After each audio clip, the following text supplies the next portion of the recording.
Next topic है importance of निदान पंचक। निदान पंचक का महत्व। मधुकोश टीकाकार के अनुसार निदान शब्द का ग्रहण दो अर्थों में किया जाता है। पहला, व्याधि उत्पत्ति कारक निदान, कॉजेटिव फैक्टर ऑफ डिसीज। दूसरा, व्याधि ज्ञान उपाय पंच निदान, डायग्नोसिस ऑफ डिसीज।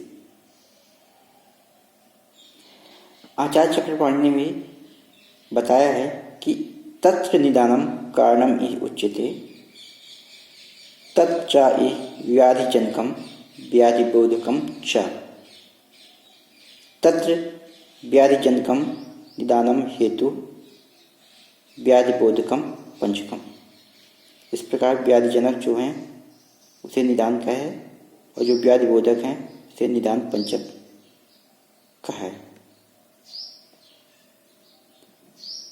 तो निदान पंचक के अंतर्गत जो 5 प्रकार के ज्ञान के उपाय बताए हैं, निदान, पूर्व रूप, उपशय एवं संप्राप्ति, अभी हमने पीछे पढ़ा है। तो अब इनका अलग अलग एक एक करके महत्व पढ़ेंगे। पहले है निदान ज्ञान का महत्व। तो निदान ज्ञान का महत्व क्या है? निदान परिवर्जन हेतु आचार्य सुश्रुत ने भी बताया है कि संक्षेपता क्रिया योगो निदानम परिवर्जनम, अर्थात संक्षेप में जो चिकित्सा बताई है वो निदान का परिवर्जन होता है।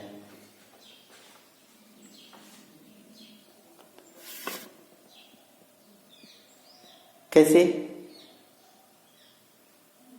यदि निदान का ज्ञान हो तो उसका त्याग करने से रोग की वृद्धि अगली अवस्था में नहीं होती। यदि हमें निदान का ज्ञान ही नहीं होगा तो हम किस चीज का त्याग करेंगे? अतः निदान परिवर्जन हेतु निदान का महत्व बताया गया। नेक्स्ट है नियत निदान से होने वाले रोग का पूर्वानुमान, जैसे मृत्तिका भक्षण से पांडु। आचार्य चरक ने बताया है कि मृत्तिका भक्षण से पांडु होता है। तो यदि कि कोई व्यक्ति या कोई बच्चा मृत्तिका का भक्षण कर रहा है तो उसको आगे चल के पांडु रोग हो सकता है, इसका ज्ञान किया जा सकता है। तो यदि हम ये मृत्तिका भक्षण निदान का परित्याग कर दें तो आगे पांडु होने की संभावना नहीं होगी। उस प्रकार मक्षिका भक्षण से वमन आदि। नेक्स्ट है साध्य असाध्यता का ज्ञान। साध्य असाध्यता के ज्ञान में बताया गया है कि हेतुवा पूर्व रूपान अल्पानि यस्य च।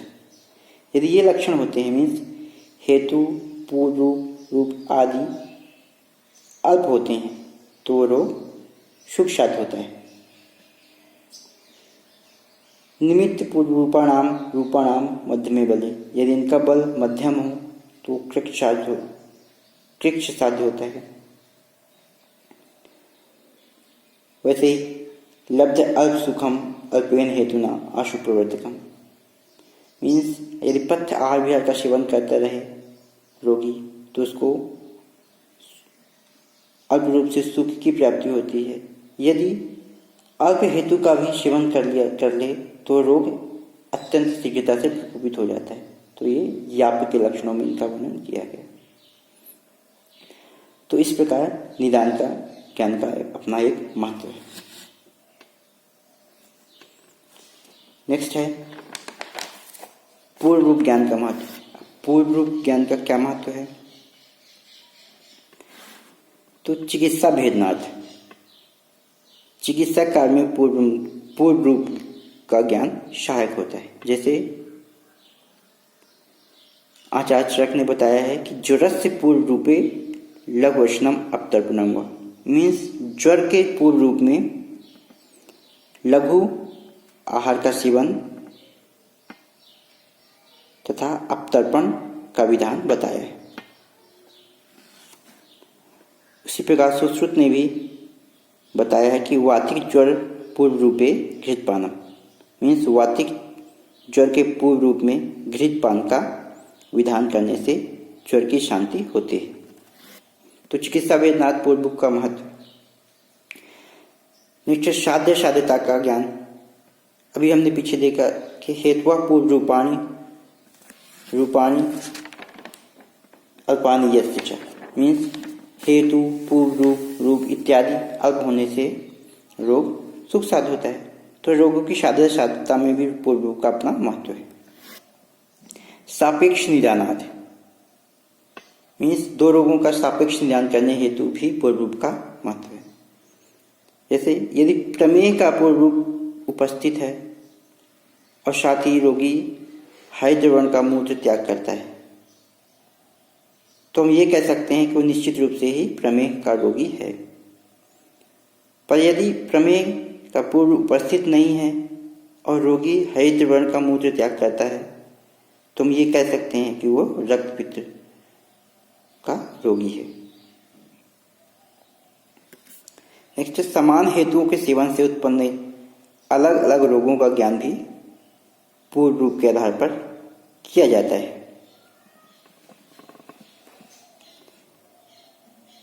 मीन्स जैसे एक रोग है, वो भी एक हेतु से उत्पन्न होता है, उसी हेतु से और कई भी व्याधियां उत्पन्न होती है। जो हमने हेतु शंकर में पढ़ा था वैसे ही। तो अगर हेतु समान है तो दो अलग अलग रोगों का हेतु समान होने पर उनमें भिन्नता हेतु भी पूर्व रूप का महत्व है। जैसे ज्वर व गुल्म दोनों रोग की उत्पत्ति एक ही हेतु से होती है, परंतु इनके जो पूर्व रूप का वर्णन है वो अलग अलग किया गया है।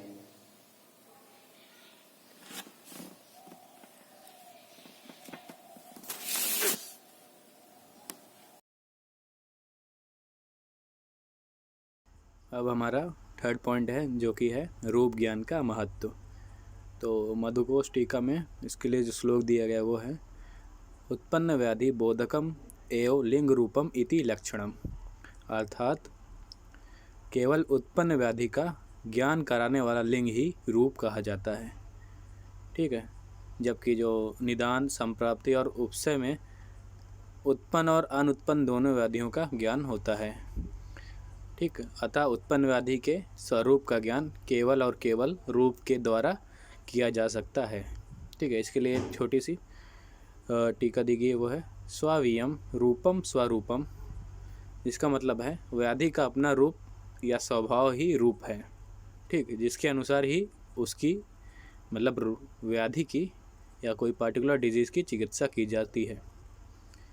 अब दूसरा है हमारा बा, जो कि है साध्य और असाध्यता का ज्ञान।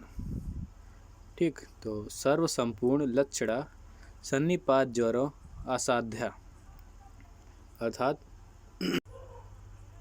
अर्थात शास्त्रों में वर्णित किसी भी व्याधि के सभी लक्षण यदि रोगी में दिखाई दे रहे हैं तो वह रोग असाध्य रोग हो जाता है या होता है।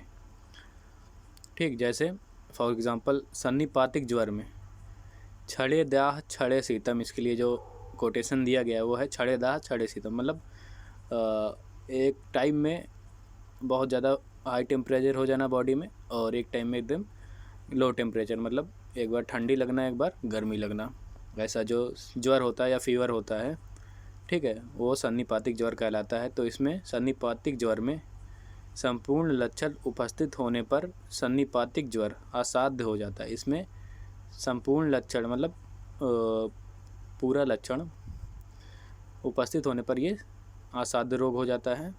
इसी प्रकार अल्प लक्षण होने पर कोई भी व्याधि सुख साध्य हो जाती है। अगर किसी भी व्याधि में अल्प लक्षण है, कम सिम्टम्स दिखाई दे रहे हैं, तो वो सुख साध्य व्याधि कहलाएगी। ठीक, अब 14 हम देखते हैं उपसय ज्ञान का महत्व। ठीक है। तो इसमें जो दिया गया है वो है चरक विमान स्थान में इसके लिए जो श्लोक बताया गया है उसके बारे में जो दिया गया वो है गूढ़ लिंग व्याधिम उपसय अनुपसय याभ्याम। चरक विमान स्थान चौथा अध्याय का 8वां श्लोक है ये। अर्थात गूढ़ लिंग का तात्पर्य जिन व्याधियों के लक्षण स्पष्ट नहीं होते, उस गूढ़ लिंग मतलब जिन व्याधियों के लक्षण स्पष्ट नहीं होते, मतलब जो दिखाई नहीं दे रहे हों क्लियरली, अथवा दो व्याधियों के लक्षण में सादृश्य दिखाई दे। दो व्याधि हो गई है और दोनों के लक्षण एक जैसे दिखाई दे, ऐसी व्याधियों के यथावत ज्ञान के लिए उपसय का ज्ञान करना आवश्यक है।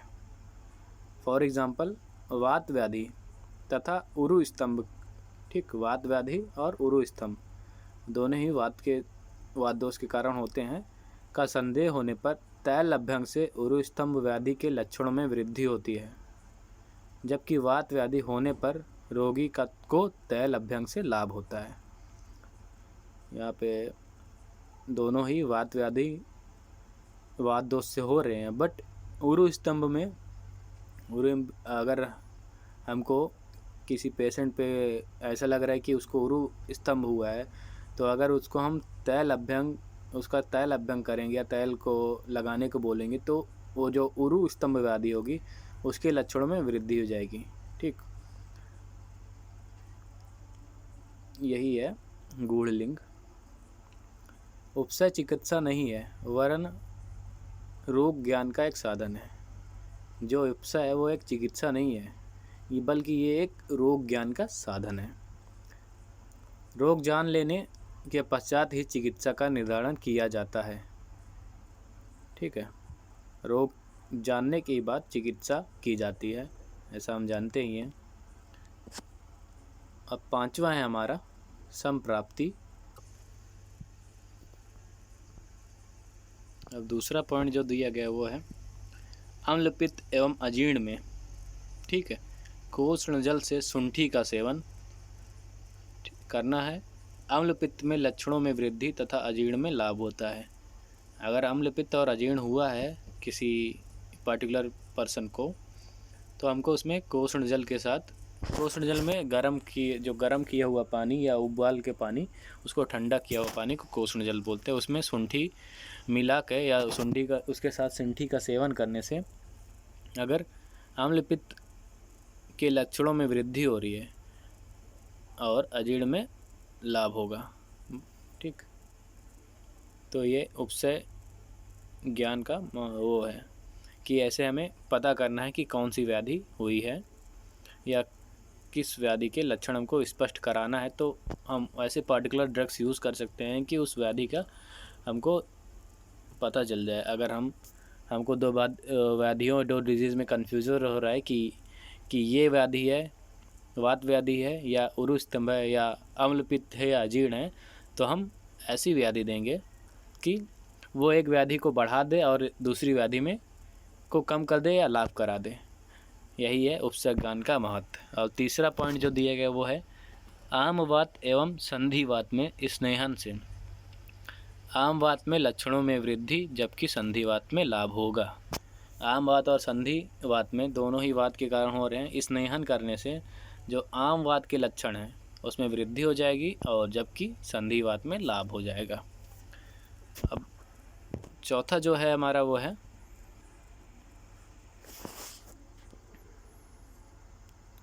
संप्राप्ति ज्ञान का महत्व। ठीक,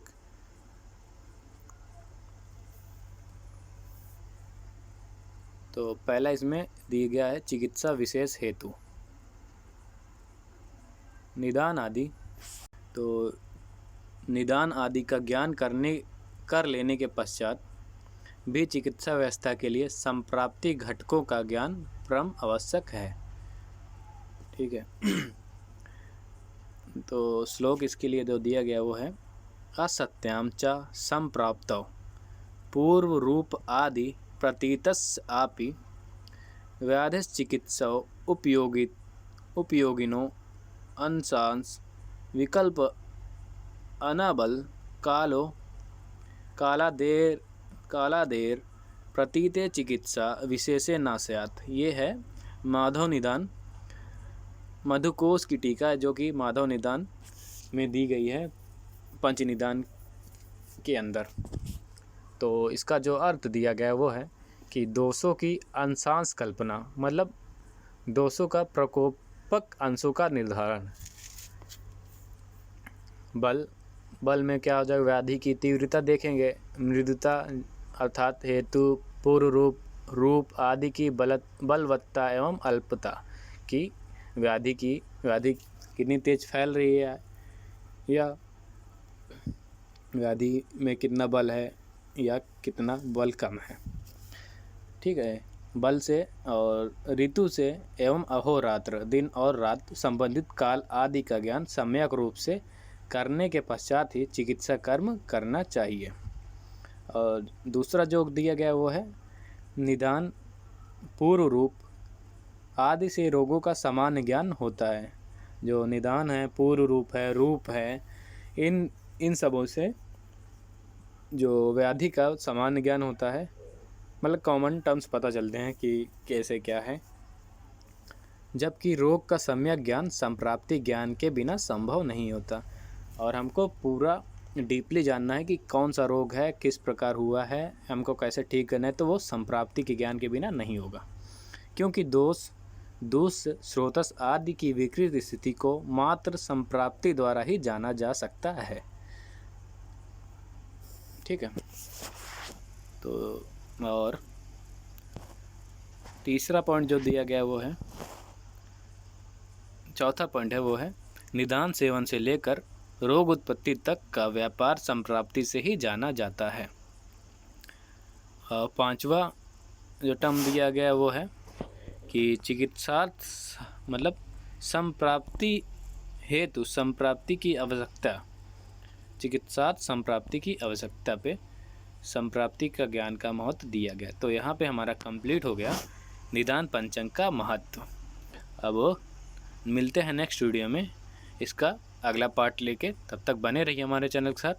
लाइक, कमेंट और सब्सक्राइब करना मत भूलिएगा। अगर आपको कोई भी डाउट हो इस वीडियो में तो आप हमें नीचे कमेंट बॉक्स में कमेंट करके अपना क्वेश्चन पूछ सकते हैं। तब तक के लिए धन्यवाद।